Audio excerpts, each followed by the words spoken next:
السلام علیکم ورحمۃ اللہ وبرکاتہ۔ نحمدہ ونصلی علی رسولہ الکریم وعلی آلہ وصحبہ اجمعین، اما بعد۔ میرے محترم بزرگوں، دوستو، ماں باپ ہماری زندگی میں بہت بڑا سرمایہ ہے۔ ماں باپ بہت قیمتی دولت ہے۔ ہم سب ماں باپ کی قدر کریں، ماں باپ کی عزت کریں، جہاں تک کوشش ہو اپنے ماں باپ پر خرچ کرے۔ ماں باپ نے ہمارے لیے کتنی قربانی دی ہے، کتنی خواہشوں کو قربان کیا ہے، کتنے اپنے جذبات کو قربان کیا ہے۔ جب ہم پیدا ہوئے تو ہمارے ماں باپ نے ہمارے لیے جینا اب خود کے لیے جینا چھوڑ دیا اور ہمارے لیے زندگی انہوں نے گزاری۔ ہم بیمار ہوئے تو ہماری دوا کی فکر، ہم بھوکے رہے تو ہماری کھانے کی فکر، ہم بڑے ہوئے تو ہماری پڑھائی کی فکر۔ ہر حال میں ماں باپ ہماری فکر کرتے ہیں۔ ماں باپ جب اپنی ایک عمر کو پہنچ جاتے ہیں، بیمار ہو جاتے ہیں، عمر زیادہ ہو جاتی ہے، تو ہم لوگوں کا فرض بنتا ہے ہم اپنے ماں باپ پر خرچ کریں، ماں باپ پر جتنا ہو سکے اس کی خدمت کر لیں، اپنی زبان سے اپنے ماں باپ کو دکھ نہ دیں۔ ماں باپ کی دعا اگر لگ گئی، دنیا بھی بن جائے گی، آخرت بھی بن جائے گی۔ ایک صحابی علقمہ بن وقاص رضی اللہ عنہ، ان کے موت کا وقت قریب آیا، زبان سے کلمہ نہیں نکل رہا تھا۔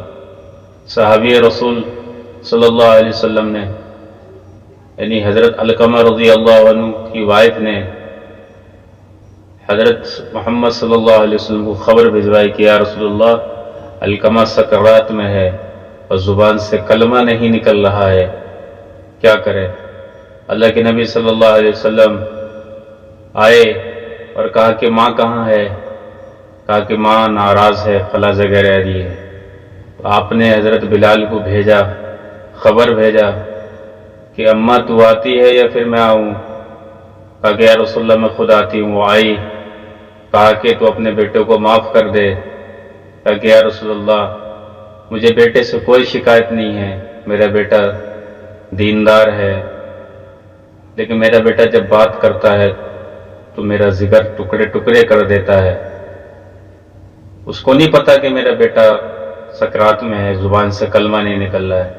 آپ نے فرمایا کہ لکڑی اکٹھا کرو اور علقمہ کو آگ لگا دو۔ کہا کہ یا رسول اللہ یہ کیا کہہ رہے؟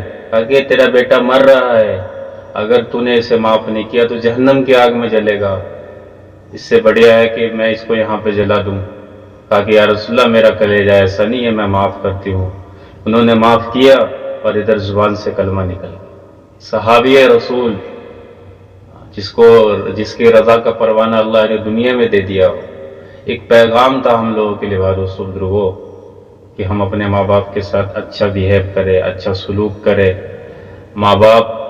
ایک ماں باپ چھوٹے سے گھر میں 10 بچوں کو 5 بچوں کو پال لیتے ہیں، لیکن ہم لوگ کا دل اتنا تنگ ہو گیا ہے کہ ہم اپنے ماں باپ کو، کہ ہمارے پاس جگہ نہیں ہے، گھر نہیں ہے، پریشانی ہے کہ بھائی تو اپنے پاس رکھ لے، وہ بھائی تو اپنے پاس رکھ لے۔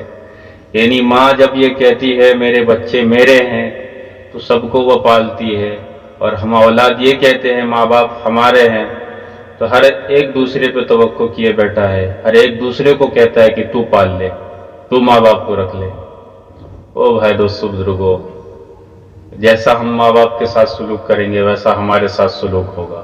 یہ دنیا کا دستور ہے اور اللہ کا قانون ہے۔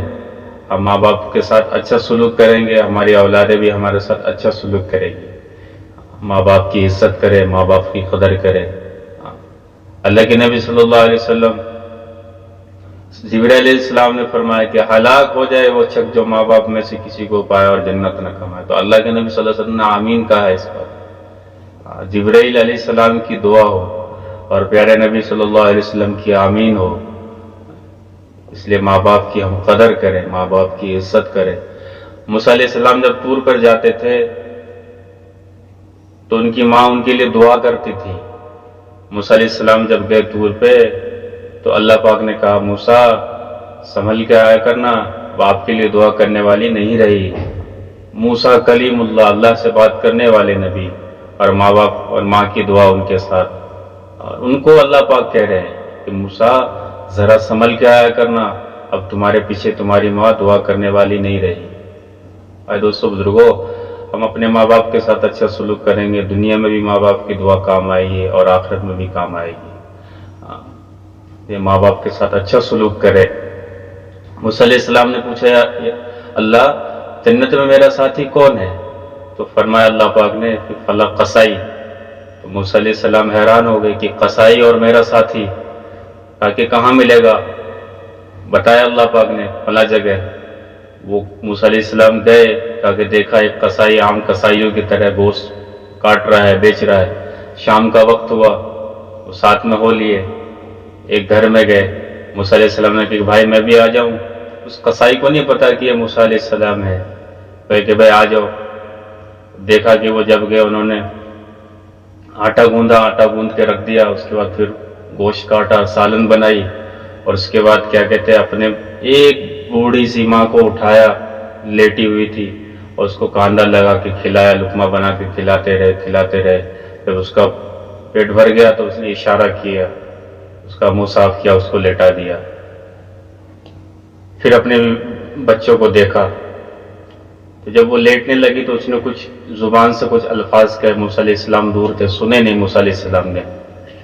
تو پھر حضرت موسیٰ علیہ السلام نے بتایا کہ بھائی میں موسیٰ ہوں، اور یہ بتا یہ کون ہے؟ کہا کہ یہ اللہ کے نبی، یہ میری ماں ہے، اور میں جب صبح جاتا ہوں تو اس کی خدمت کر کے جاتا ہوں، اور شام میں آتا ہوں تو بچوں کو بعد میں دیکھتا ہوں، پہلے اس کی خدمت کرتا ہوں. تو یہ جب لیٹ رہی تھی تو کیا کہہ رہی تھی؟ کہہ رہی تھی ماں تو ہے، ماں جو ہوئی جب میں اس کی خدمت کرتا ہوں تو یہ میرے لیے دعا کرنے لگتی ہے کہ اللہ تجھے موسیٰ کا ساتھی بنائے. موسیٰ کہاں کلیم اور میں کہاں کمی کسائی. کہا کہ میرے دوست تجھے مبارک ہو، اللہ نے تیری ماں نے تیرا کام کر دیا، تجھے میرے اللہ نے میرا ساتھی جنت میں بنا دیا. میرے دوستوں، میرے بزرگوں، میرے بھائیوں، ماں باپ کی دعا انسان کو یہاں تک لے جاتی ہے. ہاں، نعمان بن حارثہ رضی اللہ عنہ کتنے بڑے صحابی ہیں. اللہ کے نبی صلی اللہ علیہ وسلم فرمایا کہ میں جنت میں گیا تو میں نے قرآن کی تلاوت سنی. میں نے پوچھا کس کی تلاوت ہے؟ کہا کہ یا رسول اللہ حارثہ بن نعمان. کہا کہ وہ تو مدینے میں ہے.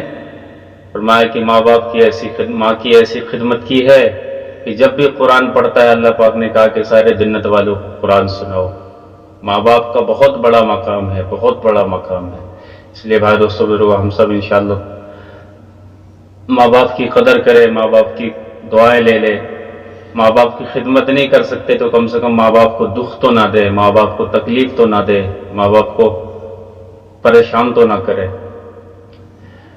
السلام علیکم ورحمۃ اللہ وبرکاتہ.